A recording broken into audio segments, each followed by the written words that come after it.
the Islamic Revolutionary Guard, the armed forces, and all of the police, I say tonight that you must lay down your weapons and have complete immunity, or in the alternative, face certain death.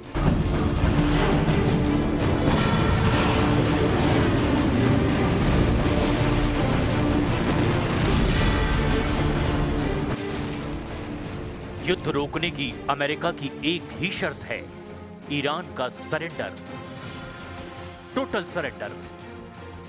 मगर Iran है कि उसने Trump को surprise देना शुरू कर दिया है। सरप्राइज पर मिसाइलों की बौछार कर ईरान ने एक युद्ध के बदले 12 वॉर जोन एक्टिव कर दिए हैं।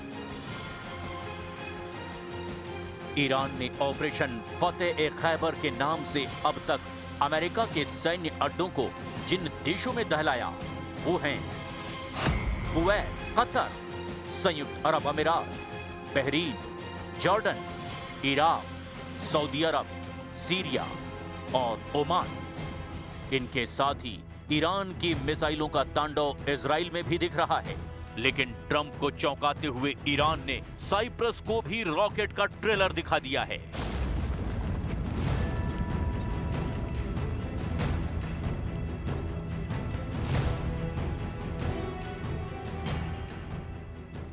बारह देशों में बारूद का बवंडर उठ रहा है। तेल अवीव में ईरान की एक मिसाइल धमाके से भारी तबाही मची है। बहुमंजिला इमारत के चीथड़े उड़ गए हैं।